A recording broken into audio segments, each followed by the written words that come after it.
Hi, everybody. I'm Ross the Boss, and we have a great interview today. I'm so excited. I've known this guest for over 20 years, and over 20 years. And Probably. he's always been great, always funny, never a dull moment. Let's welcome Carrot Top to the show. Hey, how Until are you? never a dull moment till now. Yes.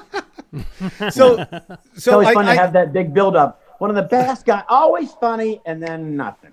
Yeah. nothing like you're Yeah. boring. I'm falling asleep. So let's talk about what's going on in the world. I've seen your show a million times at the Lexor. Every time I see it, it's always different. You Yeah. always change it up. I always love it. I always brag to people how great it is because you're Oh, always so thank you. kind to let me come in and watch it. I don't have to pay free drinks.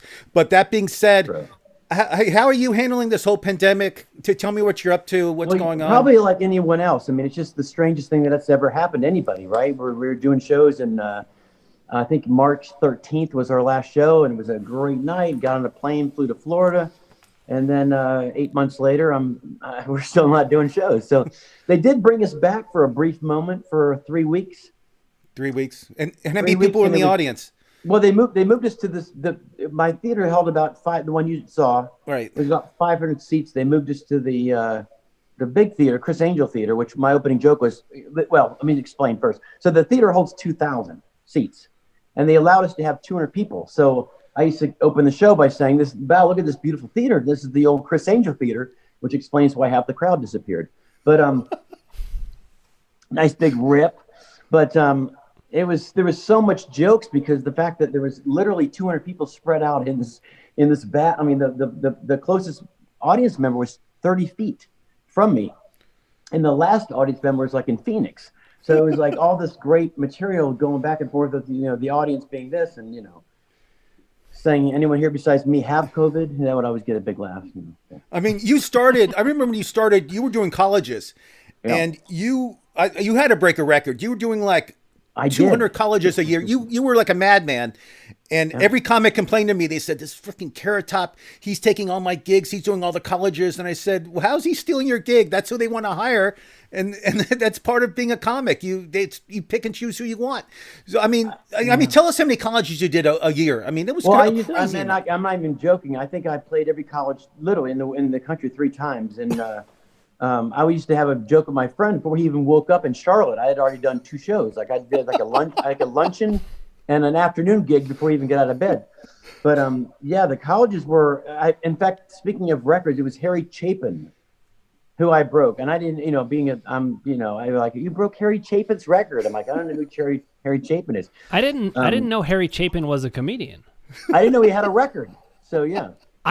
Oh well, No, I I knew he broke had the no, I broke the number of I one broke record. the number. Yeah, Harry Chapin. I broke Harry Chapin's record for the number of college gigs that were booked.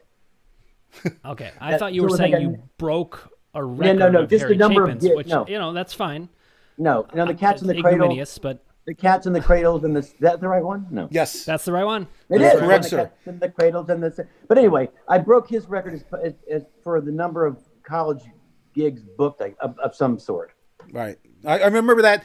And you actually, we talk sports here. We're a sports show. You actually were on the swim team in high school, correct? You were a I was. swimmer. I mean, that's Yeah, how you grew up in that's why I Florida. still shave my balls. You too? So. I thought only. I was going to ask. I was going to Well, ask. you know what? I've always shaved my entire body because I was a swimmer, and people have Yeah. always found it odd. And then I say, "Well, I was a swimmer my whole life." So it's like when my nephew, I took my nephew to get pizza with his friends at the mall. His friends were all like 7-year-old, boys, and we're all eating pizza, and me. And one of his friends says, "Your uncle's kind of cool," and my nephew's like, "Thanks," and he's like, "Why is he wearing makeup?" And my nephew's like, "He's in show business," and I was like, "Fucker, good job." That's a great answer. And it is, and I was like, "Good. Why does he wear women's panties?" We don't know, but So when you're out with your Don't get nephew, this. so you're in Florida with your nephew. I mean, do people recognize you? I mean, you must be. They recognize him more than me. Actually, they're like, "Are you Carrot Top's nephew?"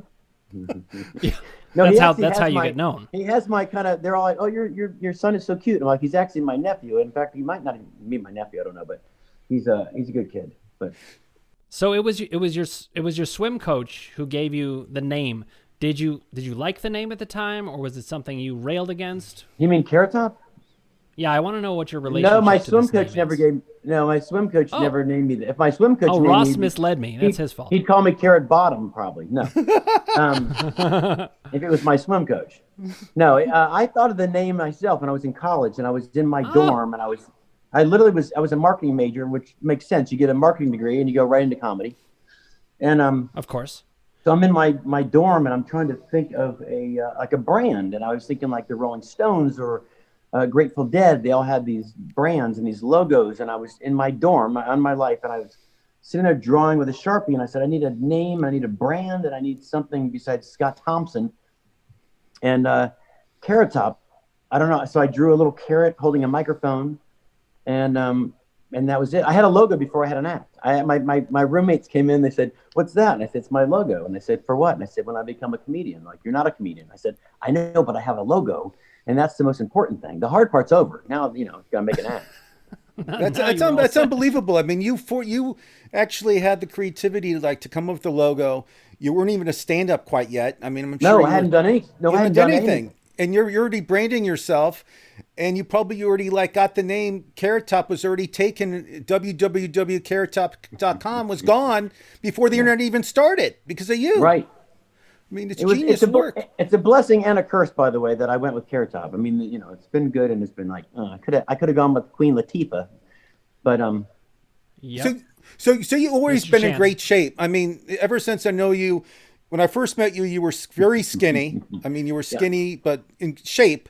It's like swimmer shape. And then you bulked up. You got big, like professional guy. wrestler big. Yeah. I mean, I have props. I've got props. Let's hear it. Let's hear the joke on that. Is there a There's no joke? joke. I just had a little dude here, and I thought you started talking about being muscly, and I said, "There I am. There I am."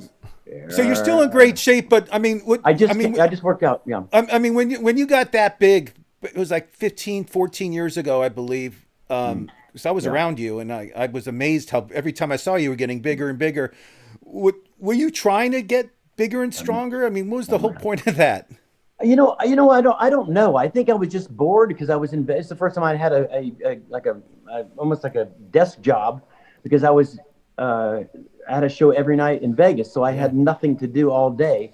And so I'd say, well, instead of sitting around playing video games and eating, I would just go to the gym and work out and try to stay in shape. And I'd always worked out my whole life. I just kind of got more into it. And then it was, then I one day I was like, holy crap, I'm a fanatic. I got to stop. Yeah. So now I'm back down to my fighting weight. I'm like 145 probably. I was 190. Yeah, I remember. All that was cock meat. I remember you came into the Tonight Show where I worked. Hey, Carrot Top, you look like you've been working out a bit, huh? And my favorite part of when you did the show like every 6 months we had you on because it was you always did a great. Sometimes every 2 or 3 months. Sometimes if I was desperate, I would call you. Hey, what are you doing? I'm sitting here. Do you have anything ready to go? Sure, I'm ready. And you just get in the car and come. I did. I would. But I mean, back then we did rehearsal. So the director can kind of shoot what you're shooting and go over material.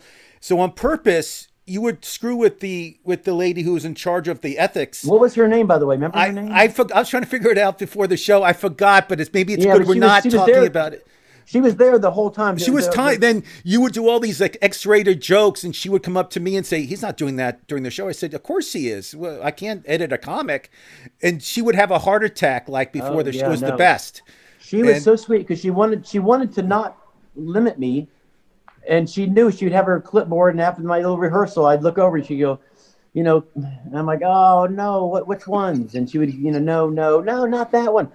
But my favorite Tonight Show one ever, and you were there, was because as a comic you get your stuff built up, and one of the biggest ending, my closer was this podium. A Bill Clinton podium. I had a buzzer and I did not have sex with that woman, and go, I didn't, dumb, right? And then the last joke was this head, a mannequin head that came up with a beret on it. And so I did not have sex with that woman. And then this head came up with my foot pedal. I had a foot pedal that operated it. And I'd go, not now. And it would kill, right? That was my big, so rehearse it. And everyone laughs, right? Everyone laughs. That's what's great about the rehearsal. Was always fun because the camera guys are laughing and Jay's, and then all of a sudden she walks over and I go, what? Oh, please don't. What? Which one? She goes, the podium. I go, no, that's my closer.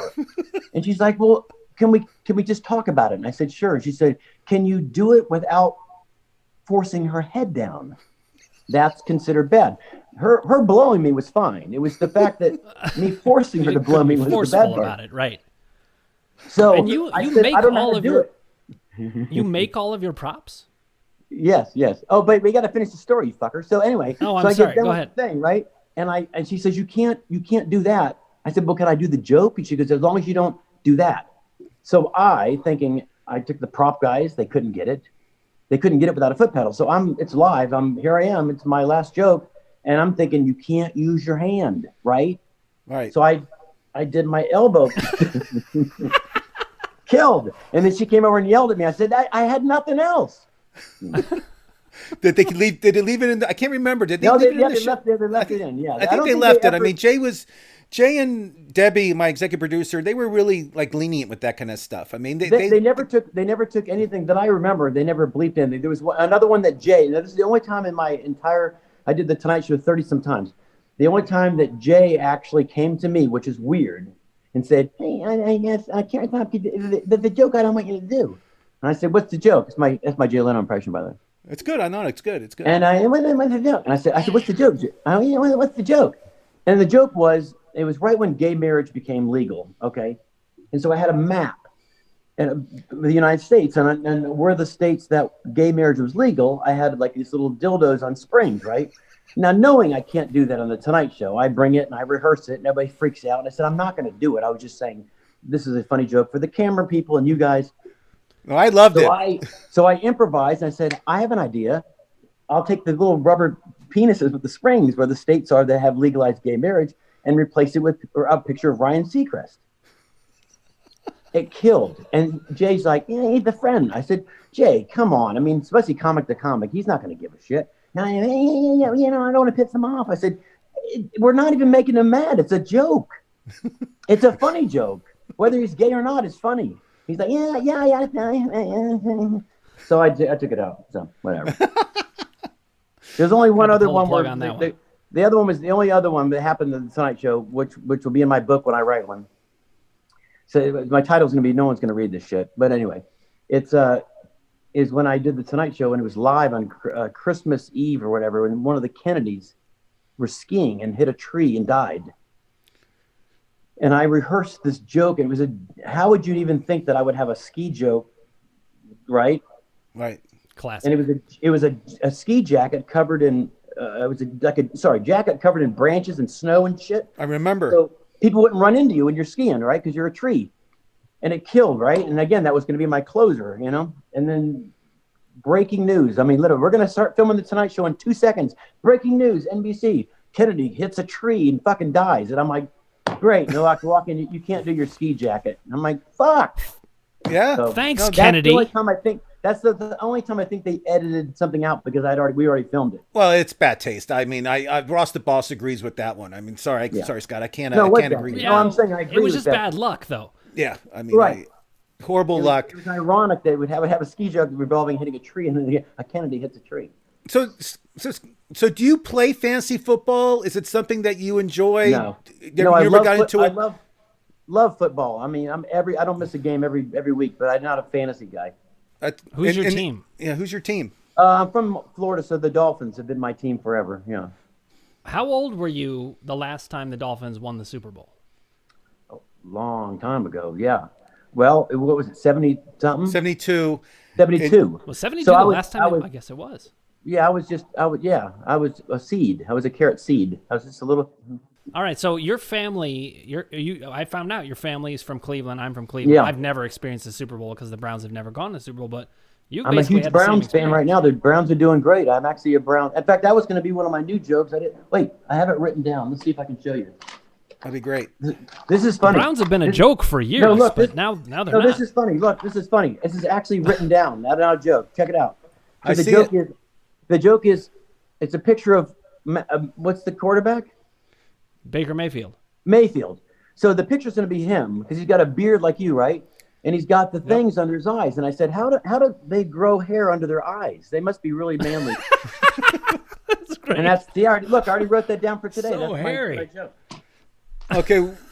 I'm What always else you frightened. got? Not that that's a good joke, but it's funny. What? Oh, I think it's a great joke. Are you Yeah, kidding? how do Growing they grow hair hair under your their eyes? eyes? How manly are these guys? Well, no. See, the reason I love that joke is there's some truth to it. Like Baker Mayfield's beard looks like it might like just climb above his eyebrow. We had a basketball player, Brad Daugherty. I love Brad Daugherty, so I'm not meaning to make fun of him. But yeah. you know, there's receding hairlines, but his seemed to be like moving down. You know, so I just with him and Baker Mayfield, you could just have an ape. It was the woman on the other. I don't watch those shows, but one of those housewives one had the same thing where her hairline started here. Yeah, big, This is a tiny little forehead. Yeah, It's like Eddie Munster. Remember the Munsters, Eddie Munster? Absolutely. That's what it's like. I remember Eddie Munster's hairline like started here. But that was a TV character. Yeah, but that was makeup. But these Baker are real Mayfield people we'll could just talk grow about. a beard right. into his eyes.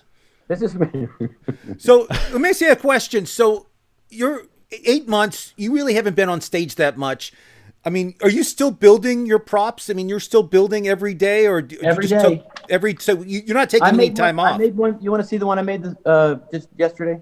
Absolutely. So I'm getting old now, so I have to wear stupid glasses. Right? I wear them too. Don't call us old. Don't call me old. Well, you know what I mean. But I never I'm getting wore. there. I never wore them though, right? So I never did either. Right, but my point is, you have to wear these stupid things, right? And now you have to wear a mask, right? So if you have glasses, right, and you wear glasses, you know this. They never go. They're always everything's like tangled together, right? So I just made this one today. I'm like, look, these are glasses that already have a mask on it. So you're already ready, right? You're like, I got to go to the restroom. Hold on, put your mask, and you're ready. It's the new Groucho Marx. That is Tonight Show shit right here. That's something you can actually market and sell. I mean, that's not like even a joke. It's more like that's like common sense. That's a great idea. I've had about 2 dozen things stolen from me over the years that I did on your show. Yeah. That people not knowing I'm a little idiot doing them on TV, and people in their offices going, "Hey, that's a good idea. Let's make that." And then they make billions of dollars. You know. Did that really happen? Like which item did it happen? I'll give you one of the best ones. Okay. Give me the best one. Was and it was again, it's not even in fact, I would even set it up. This is not funny, but it's So I said, a lot of people like toilet paper to go over the roll, right? People would go, yeah. How do you like it under the roll? And people would clap. I said, I made this. It's called the toilet paper flipper. And it was so simple. It was a toilet paper roll on a thing.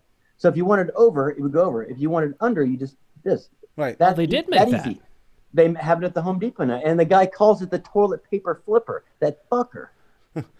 So it's unbelievable. We may be. By the way, am I allowed, before I go any further, can I curse on this? Yes, definitely. I was just thinking, oh God. Did you invent curses? We're McDonald house and fuckers. No, see, I think we may be finding out that inventors are actually just comedians. So Thomas Edison, he invented the light bulb as a joke, and he was hilarious. And he was hilarious. He had a great 10 minutes. It was great. But I wrote the other one that I really thought was, I'm pretty proud of being a sports guys, right? You're sports guys. Yeah. Remember the baseball strike? Was that 94? 94.